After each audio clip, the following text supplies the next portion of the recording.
Hello, good morning students. As we have already discussed this chapter earlier in our previous videos, so today we will take a quick recap of the chapter. And our first topic is habitat. Now what is habitat? The place where an animal or plants live and grow is called its habitat. A habitat is where an animal finds the food, water and shelter it needs to live. Habitat एक वो place है जहाँ पे कोई भी animal easily normally survive करता है और जो भी उसकी रिक्वायरमेंट्स होती हैं लाइक वाटर फूड वो सारी फुलफिल होती हैं. There are different type of habitat like forest desert grassland mountains tundras river and lakes sea and ocean and tropical rain forest.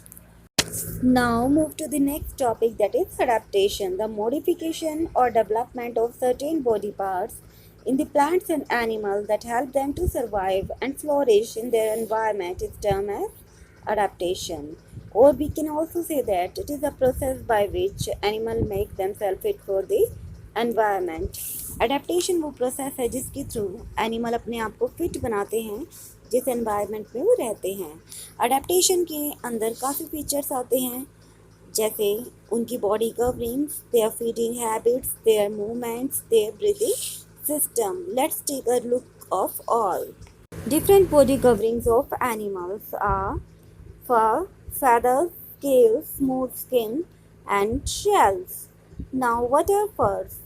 Fur are the outer body coverings that keep the animal warm. फर जो होती है animals की outer body layer होती है, coverings होती हैं जो animals को वार्म रखती हैं कोल्ड वेदर में. Next type of body covering is feather. Birds are the only animals that have feathers, and feathers keep the bird warm and also make them able to fly. Birds की जो body हैं उन पे feathers होते हैं जिनकी वजह से उनकी बॉडी को एक शेप मिलती है और वो गर्म वार्म रहती हैं. And they also able to fly, वो इजीली फ्लाई भी कर पाती हैं. Next is scales. They are hard and very strong. ये जो स्केल्स होते हैं ये रेप्टाइल्स की बॉडी पे और स्नेक की बॉडी पे पाए जाते हैं. ये स्केल्स हार्ड होते हैं जिसकी वजह से इनके ऊपर कोई एनिमी अटैक नहीं कर पाता इजीली. और स्नेक को तो ये स्केल्स मूव करने में भी हेल्प करते हैं क्योंकि स्नेक के लेग्स नहीं होते हैं, वो इन्हीं स्केल्स की वजह से ही मूव करता है. Some animals body are covered with hard protective covering and these coverings are known as shell. कुछ एनिमल्स जैसे टॉर्टोइस, स्नेल, इनकी बॉडी जो है उनके ऊपर एक हार्ड कवर होता है जो आप इस पिक्चर के अंदर भी देख पा रहे हैं. इस हार्ड कवर के अंदर वो अपनी बॉडी के डेलिकेट ऑर्गन्स को हाइड करके रखते हैं और अपने आप को डेंजर से वो बचाते हैं.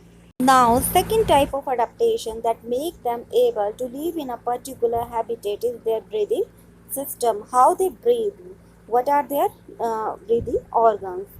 Fish breathe through their gills. Insects do not have lungs or gills for breathing.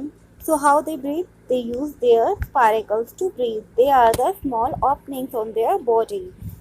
जो इंसेक्ट होते हैं उनकी बॉडी पे गिल्स नहीं होते और ना ही लंग्स होते हैं, लेकिन उनकी बॉडी पे ओपनिंग्स होती हैं, स्पायरेकल्स होते हैं जिसके थ्रू वो ब्रीथ करते हैं.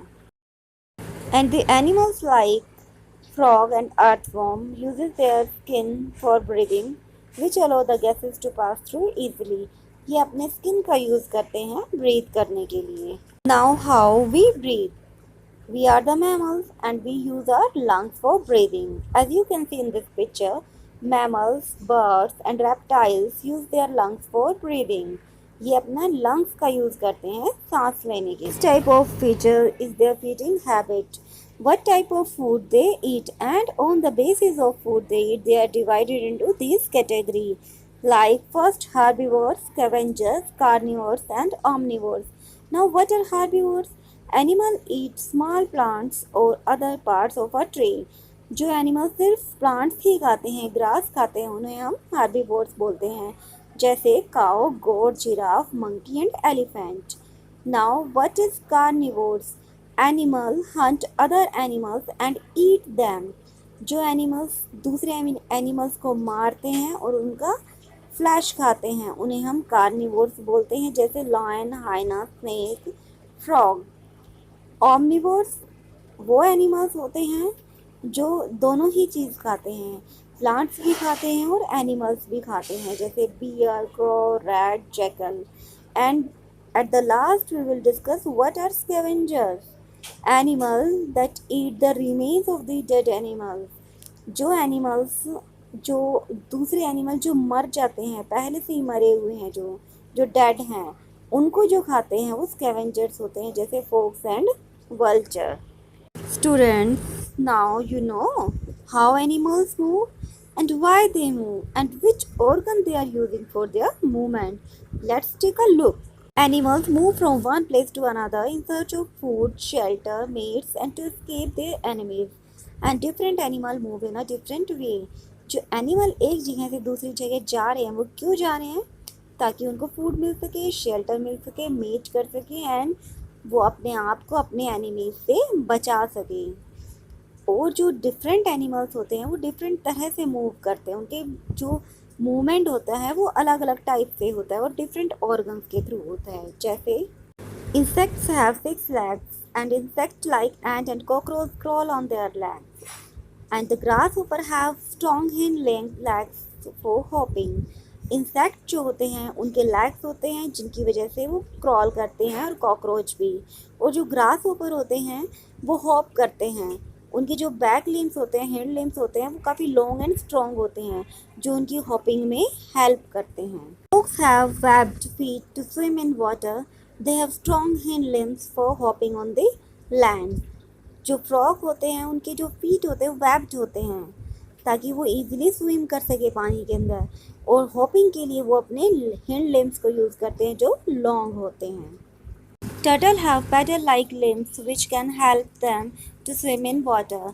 आप इस पिक्चर में देख रहे हो कि जो टर्टल है इनके जो लिम्स हैं, 4 लिम्स हैं जो पैडल की फॉर्म में हैं, ताकि ये ईजिली वाटर के अंदर स्विम कर सकें। Students, you know how snake moves?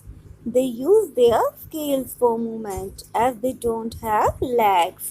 ये इनके legs ही नहीं होते हैं तो ये किसका यूज़ करते हैं? अपने scales का यूज़ करते हैं मूव करने के लिए।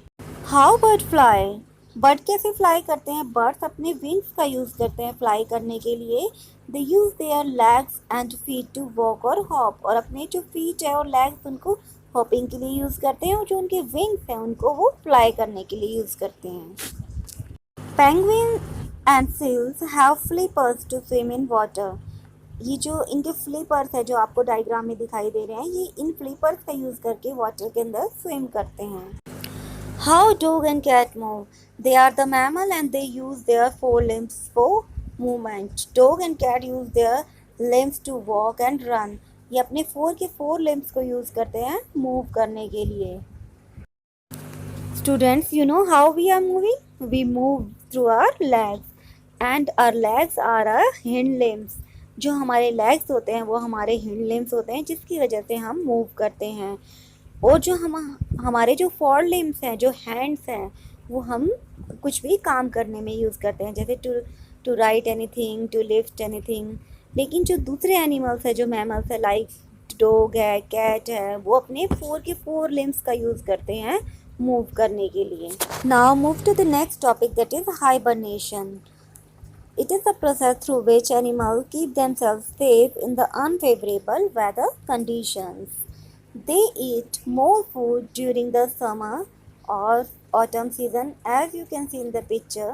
ये जो बियर है ये समर सीज़न में बहुत ज़्यादा फूड खा लेते हैं और अपने बॉडी के अंदर एक फ़ैट स्टोर करके रखते हैं, और जो ये फ़ैट है इसका ये यूज़ करते हैं जब वो विंटर सीज़न में हाइबरनेट होते हैं। और हम हाइबरनेशन को एक डीप स्लीप भी बोल सकते हैं, आपको जैसे पिक्चर में दिखाई दे रहा है। ये काफ़ी गहरी लंबी नींद पे चले जाते हैं। और नेक्स्ट टॉपिक इज़ कैमोफ्लेज. कुछ एनिमल्स ऐसे होते हैं जो अपनी बॉडी के कलर को चेंज कर सकते हैं उनकी सराउंडिंग के अकॉर्डिंग, ताकि वो अपने आप को अपने एनिमी से बचा सके। जैसे यहाँ पे कैमेलियन है, ये पिंक कलर का है इस टाइम पे, लेकिन जब ये किसी ट्री के ऊपर जाएगा तो ये अपने कलर को चेंज कर लेगा, लाइक दिस। नाउ जो इसका ग्रीन कलर है वो उसकी जो बैकग्राउंड है उससे मैच कर गया है और ये ट्री के अंदर मिक्स हो गया है, तो इसलिए आपके एनिमी को पता नहीं चलेगा कि यहाँ पे ये कैमेलियन पहले से ही है, और ये अपने आप को हाइड कर सकेगा और प्रोटेक्ट कर सकेगा। Last topic is migration. Animals migrate from one place to another in search of favourable environment, in search of favorable weather condition, and they also migrate in search of food, breeding places also. For example, Arctic terns travels from Arctic to Antarctic twice a year. It covers a distance of 35,000 kilometre. जो Arctic turns हैं वो Arctic circle से Antarctic circle तक move करते हैं और वो 35,000 kilometre का डिस्टेंस ट्रैवल करते हैं। Monarch butterfly, they fly from Canada to Mexico in the winter season. And the last one is locusts. They are the migratory insect and they are very harmful because they can destroy a standing crop. ये जो होते हैं ये पूरी की पूरी जो तैयार फसल होती है, क्रॉप होती है, उसको ख़राब कर सकते हैं, डिस्ट्रॉय कर सकते हैं।